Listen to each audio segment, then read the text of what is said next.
नमस्कार, स्वागत है आपका सेव इंडिया कोस्ट में। बंदरगाह देश के विकास के लिए जरूरी है, ये सब जानते हैं और मानते भी। लेकिन इस विकास की कीमत क्या हमारा पर्यावरण या फिर हमारे लोग होंगे? इस सवाल का जवाब ढूंढना इस वक्त बेहद जरूरी है।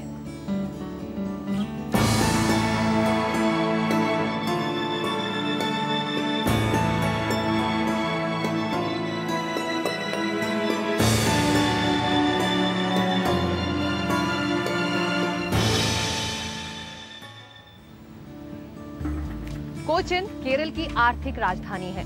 मसालों के कारोबार से लेकर पर्यटन तक ये शहर हर रोज बढ़ रहा है और इस दौड़ में शामिल हुआ है इस शहर का एक नया बंदरगाह, जिसे देश का स्टेट ऑफ आर्ट पोर्ट भी कहा जा रहा है। लेकिन इस बंदरगाह ने पर्यावरण से मैंग्रोव्स और वेटलैंड छीना है तो लोगों से उनका घर।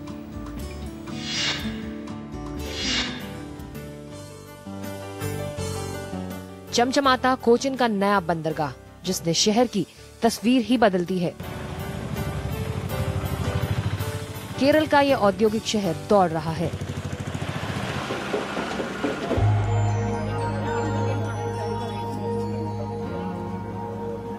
लेकिन 60 साल की एग्नेस के लिए जैसे वक्त रुक गया है।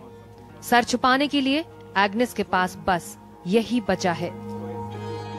6 कमरों का घर पोर्ट के लिए की गई तैयारियों में चला गया। उनके घर के सामने से निकल रही ये 17 किलोमीटर सड़क कोचिन के वल्लारपड्डम इंटरनेशनल कंटेनर ट्रांसशिपमेंट टर्मिनल को हाईवे नंबर NH47 से जोड़ती है। इस सड़क ने एग्नेस को यूं ही किनारों पर छोड़ दिया है।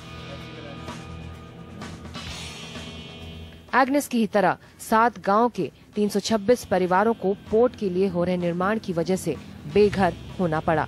ഇവിടെ 6 സെന്റ് സ്ഥലം ഉണ്ടായിരുന്നു, 6 മുറിയും മതിലൊക്കെ കെട്ടി എടുത്ത വീടായിരുന്നു। ഈ വീടൊക്കെ मेरा घर टूट गया है और अब कुछ नहीं बचा। JCB लाके तोड़ दिया। ഞാൻ ഈ ഷെഡിലാണ്। इन सभी विस्थापित परिवारों का घर 2008 में तोड़ा गया, जिसके बदले उन्हें मुआवजा मिला और 2010 में ये जमीन भी मिली, जहां आज तक पानी बिजली नहीं है। ये नई खुदी हुई सड़क बता रही है कि यहाँ विकास ने अपना रास्ता हाल फिलहाल में चुना है, वो भी तब जब केरल में चुनावी माहौल गर्म है। वैसे इस कहानी में सबसे बड़ा ट्विस्ट तब आया जब लोगों ने सरकार के दिए इन प्लॉट्स पर अपने घर बनाने शुरू किए। कोस्टल रेगुलेशन जोन की वजह से तट के 100 मीटर की दूरी तक कोई निर्माण नहीं हो सकता। CRZ नोटिफिकेशन तटीय इलाकों में होने वाले निर्माण पर लगाम लगाने के लिए है। इस नोटिफिकेशन के मुताबिक तट या फिर बैकवाटर से 100 मीटर अंदर तक हर तरह के निर्माण पर रोक है। जानकार इस बात से हैरान है कि विकास के लिए कोचिन के तटीय पर्यावरण को धीरे धीरे खत्म करने के बाद अब क्यों CRZ के नाम पर आम जनता को परेशान किया जा रहा है। लोग डिस्प्लेस किया ना, उसको बाद दिया था एक फैमिली को, एक आदमी को काम देगा। अभी किसी को काम नहीं दिया, कोई किसी नया काम नहीं आया, जो काम था वो गया, किसी को लाइवलीहुड बहुत गया है। 81 साल के सेलेस्टियन को 6 सेंट जमीन मिली, लेकिन इससे मुश्किलें और बढ़ गई हैं। കിട്ടിയിരുന്ന പെർമിഷൻ അനുസരിച്ചുണ്ട്, അതിനു മേലെ അത് അവരെ പൊളിക്കും എന്നുള്ളത് തീർച്ചയാണ്। जब जमीन दी गई तो सरकार और अदालत दोनों ने कहा कि सभी अनुमति मिल जाएंगी, और अब कहा जा रहा है कि CRZ नियमों का उल्लंघन हुआ है। അവര് പെർമിഷൻ കിട്ടിയപ്പോൾ ഞങ്ങൾ 33% बिल्डिंग ഉണ്ടാക്കാൻ പാടില്ല എന്നവര് വെച്ചിരിക്കുകയാണ്।